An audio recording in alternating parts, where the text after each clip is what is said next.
My first job, the memories. Hey, you, get in the van.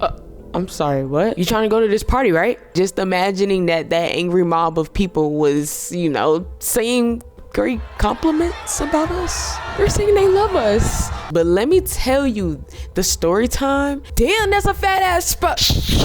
As to why I lost all respect for them. Hey, what are you doing? I'm stealing this. And next thing you know, I am trailing behind this double tube, outside of the tube, all the way down the hill.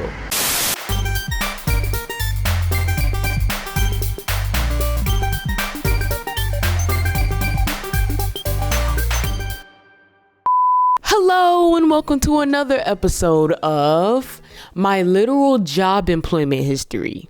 Video essay style. But first, a few orders of business before I yap into yonder. One, hey there.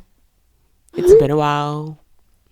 I know I kind of ghosted you, but I never gave up on you. Hey, one thing about me, I may go months without posting, but you bet your ass I'll be back regardless. Look, if anybody has ever told you that being consistent on YouTube or any social media platform was easy, then they're lying straight to your face. But anyways, hey, it's been a while.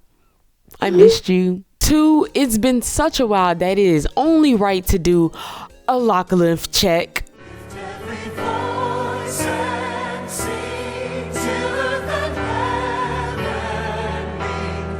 Dude, do you remember when I used to first do these lock-lift checks and I was shaking nothing but my imaginations? Now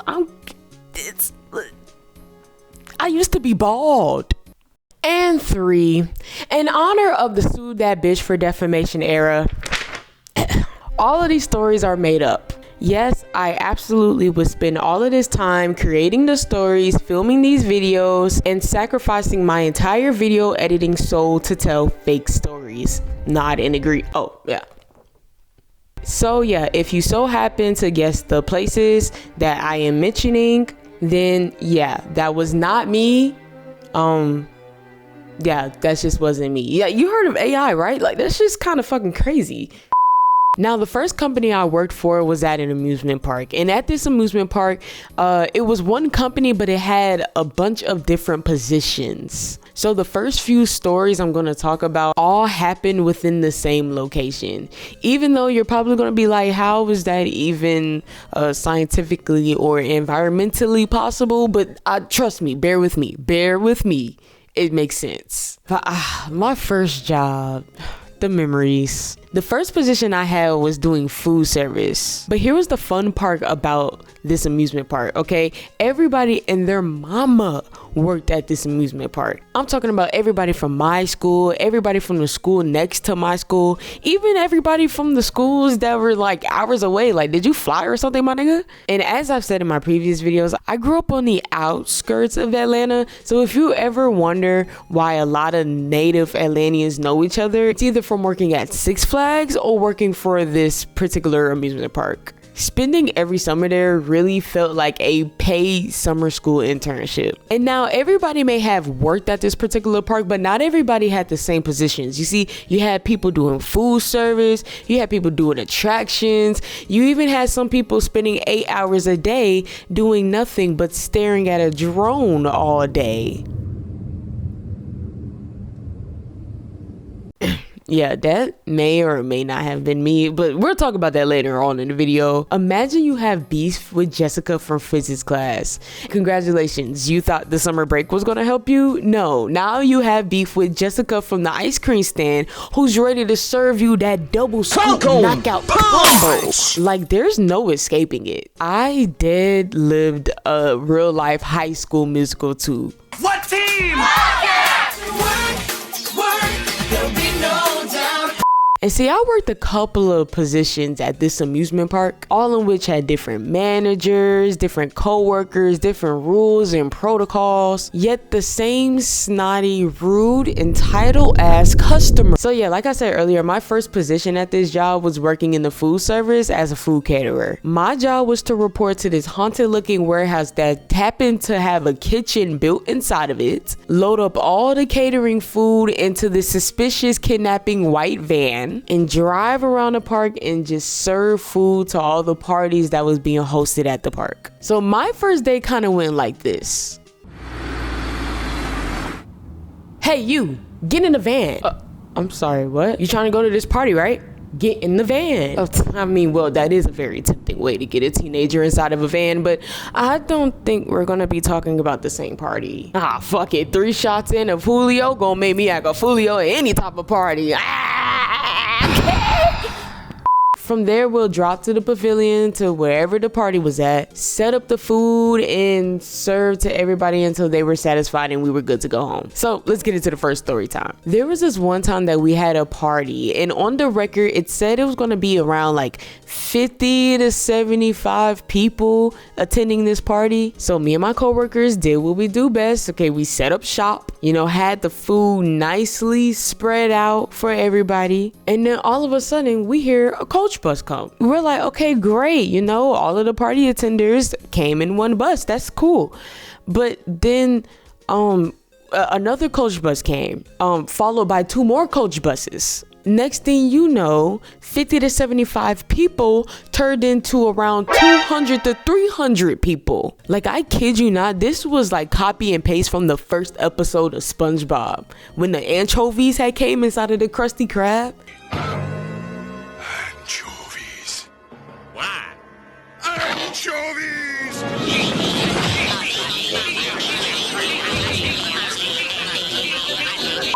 And to make everything 5 times better, not a single person spoke a lick of English. So we're getting hit with questions back to back like an angry Duolingo lesson. And I'm just looking at my coworkers like, so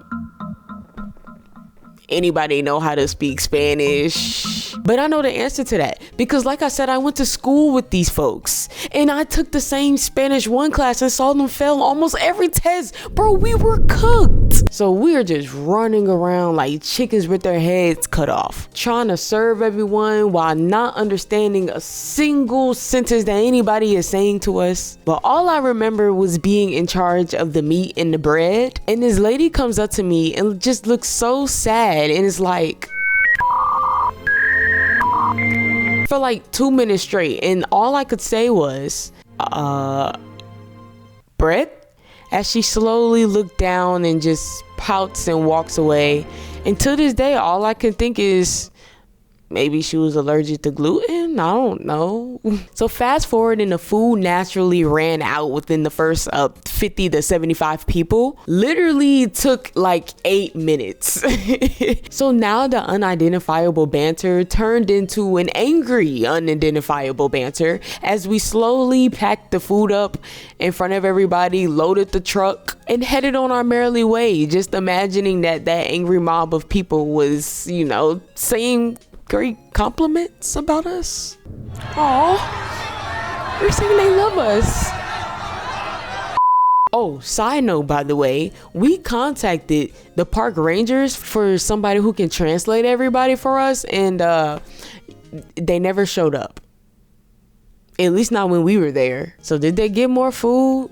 Did the translator ever show up? Did that lady ever get therapy? Shit, hell if I know. And see, that position had me doing so many different things. Like, I was a vendor for a Scottish festival, which required me to sit there for 8 hours listening to bagpipes all day in the cold, in the rain.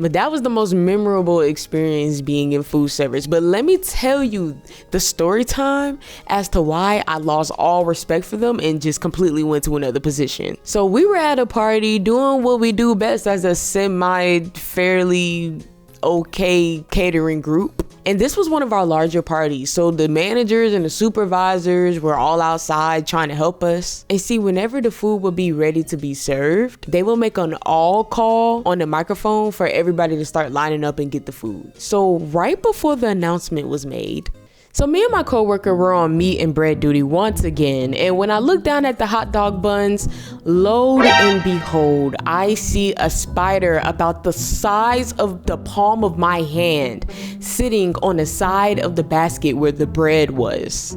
Hey, yo, look at that. Damn, that's a fat ass spider. Look, we can't let people know that there's bugs inside the food. They will cause a fit. Hold on. Let me try to wipe it off and then see what happens. Okay, well, I'm just gonna place the basket. Hey, what are you doing? Oh, see, there's a spider in the bread and I was just trying to... I don't care, we can't just waste bread like that. That's so dirty, that's so unsanitary. Why would we? Bread comes from nature, spiders come from nature, and I naturally don't give a fuck. Now put the basket back on the table. Attention, you may now begin to eat. Dog, we can't get this bread out. Agreed. Let me go sneak some bread out the van. All right, but be careful because she's staring at us like a hawk right now. And I kid you not, me and my coworkers spent the rest of that party trying to sneakily give bread out of the fresh pack like it was some sort of drug deal. And you see that on top of like a whole bunch of other unethical food practices that happened, just like made me realize that these folks don't give a fuck about where your food has been. Stay woke, folks. So after that, I went from being a caterer in the scorching heat to working on the snow hill in the same location within 2 weeks. I told you the sound of it is not going to scientifically or environmentally make sense, but that is quite literally the best way I can explain it. And no, I'm not talking about a snowy getaway resort with ski lodges, sleigh rides, and snowboarding. I quite literally mean just one big ass man-made snow hill. Priced at $34.95, not included with your amusement park fee. Now, what do these people do with this additional $35 admission in this one singular big snow hill? Well, they slide down it, duh. No, literally, here is a summarized diagram of pretty much how this attraction worked. All right, y'all bear with me because I am a visual learner, not a visual teacher. So like, okay, so there's like a kid zone and they had like a whole bunch of snow that was just in this area right here, right? And then they had a trelevator. You see, I just looked that up. But it's called a trelevator, which is like a moving sidewall. You know, the junks that be at the airport and shit? Yeah, one of those, yeah. So it moved you all the way up to the top. Imagine this is at like all the way at the bottom. Imagine this is like 50, 100 feet. I don't fucking know. So it was like a little pathway. People are up here. These are the lanes, right? People are up here and they push you all the way down to, you know, this person down here. You come up here with your tube. You meet the person that's up here. The person pushes you down. Person stops you. You put your tube back or grab another tube and you head on again. And you just keep going on and on and on and on and on and on and on. That's pretty much what I did. And then I proceed to hit you with this spiel. Please keep your arms and legs in the tube at all times. When you get down to the bottom, please stand up and head out and stay in your lane. In your lane only. If you drop something, please tell one of us and we'll get it for you. Bye-bye.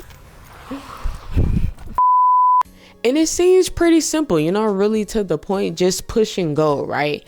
And it was until it had its complications. You remember how I said, you know, people ride down on tubes? Well, they had these things called double tubes, which were pretty much, you know, exactly what it was. It was two tubes put together and merged into one, so two people can ride down at once. But wait, there's more. You want to ride with your entire family? No problem. Just grab a long black rope and tie it up to not one, not two, not three, but up to 5 people at a time, so that your family weighing more than 400 pounds altogether can go to the 5'3", 111-pound girl in lane 7 to push you down the godforsaken singular snow hill. And that wasn't all. You know how I said that, you know, if you drop anything, tell one of us and we'll get it, right? dead. Yeah, they were not playing about that. If somebody dropped their hat in lane 5, they would have this protocol where you had to completely shut everything down. Well, really more like you just call over your coworker at the bottom to put a cone over your lane, and we will have to walk down this more than 50-foot snow hill. And where we were, snowshoes were not and will never just be in stock. You see, snow is a myth and a figment of a northerner's imagination. Snowshoes were meant for fashion, like with the trench coat and the turtleneck, you know, some black slacks or something. Not climbing up icy mountains. Are you kidding me? They literally canceled school at the gut feeling that one singular snow flurry may hit their window at 4 o'clock in the morning. Therefore, I resorted to using my wonderful black Walmart sneakers that can barely even hold traction on concrete, let alone a makeshift snow trail. So did I fall? Well, this is a perfect segment into my next story time. You see, on this particular night, we were swarmed with people. I think it was like the holiday season, like Christmas Eve or Thanksgiving or something. Schools were out, families were out, people who were working so hard that their backs got blown out. So you know how I said that like this was a man-made snow hill? So the whole entire snow hill was not made of snow. There was a white carpet going down the hill that led into a very, very slippery, icy path and then pushed you to the bottom. But since this particular night, the temperature was hypothermia approved, that makeshift snow on the ground turned into makeshift black ice, and people were not stopping at the bottom.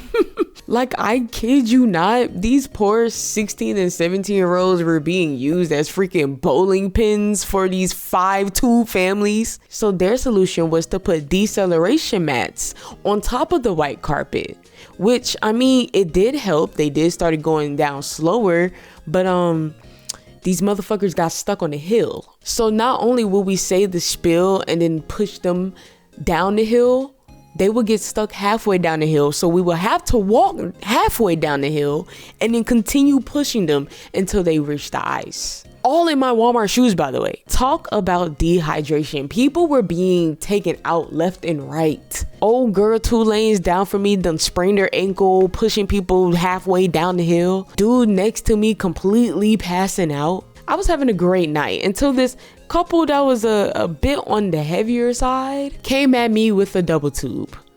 And usually I would ask for assistance for people who are completely oblivious to the inadequate weight distribution between the person pushing and the person wanting to be pushed. But everybody had their hands full. So I took a deep breath.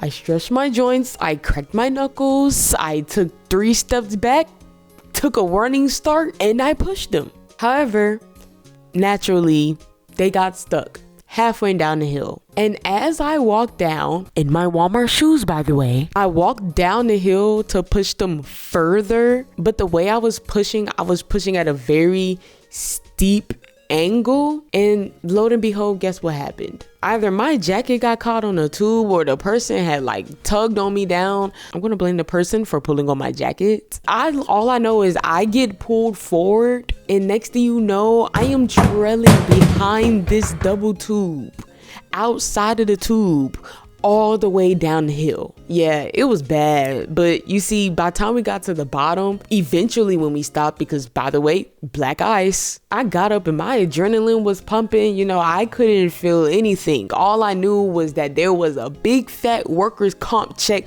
waiting for me at the top of the hill. So then I go all the way to my manager's office and I sit down, and the moment that I sat down, it felt like my body got hit by a 18-wheeler semi truck. Ooh, it started hurting so bad. I had a cut on my elbow, freaking scrape on my knee, and my ankle was fucked up, and my freaking wrist and knuckles were fucked up. So they had called the park EMT to come check me out. And of course they were like, well, yeah, that definitely looks swollen.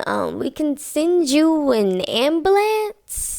And I'm like, no. That $4,000 Uber ride, are you kidding me? No. And apparently those were the wrong words to say in front of my manager, because this lady had the nerve to sit up in my face and fix her mouth to be like, well, do you think that you can just put back on that smile and go back out there and push some people for the rest of the night? Don't piss me off. I kid you not, that lady really fixed her mouth to tell me that after I literally just sacrificed my energy, my well-being, and my personal dignity on that singular snow hill. So yeah, after that, I left and I came back for a few days, and I kid you not, they forgot that even happened. This motherfucker's gonna come up to me talking about some Oh my god, you have a splint on your arm. I hope you didn't get that from fighting anybody. You know what? Thinking back at it, fuck them. I mean, not.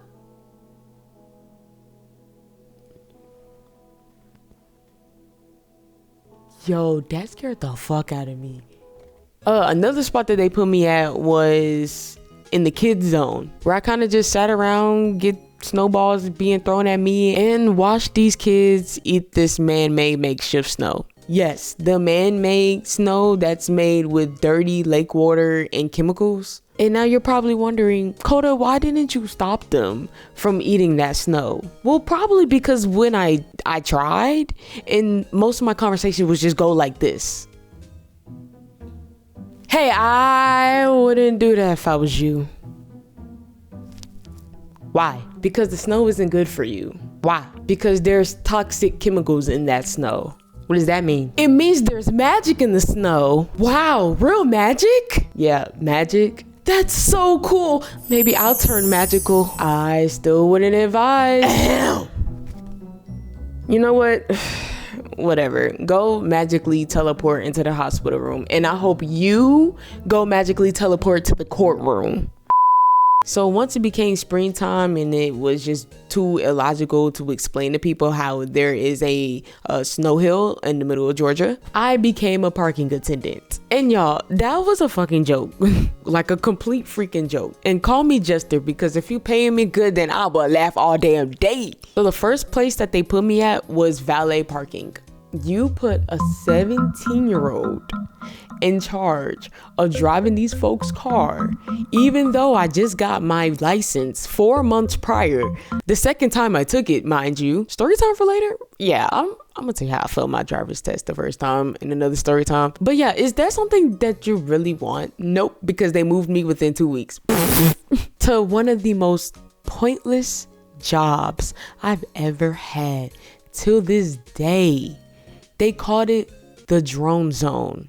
So at the end of the night, the park used to put on like a show that involved drones. And so the technicians would spend the entire day trying to program these drones to be perfect for the show, right? Now, kid you not, this position required me to sit there for 8 hours in the scorching sun with no shade, staring at these drones to make sure that nobody tampers or steals the drones. Like I couldn't be on my phone or anything for 8 hours. And now 2 things.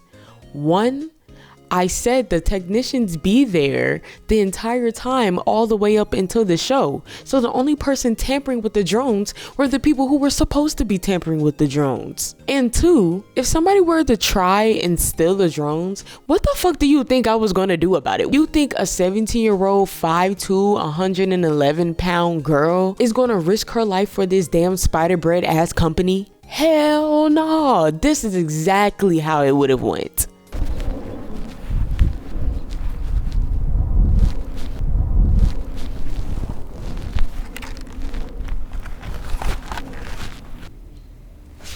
Hey, what are you doing? Oh, I'm stealing this. I'm taking this with me. Can you like not?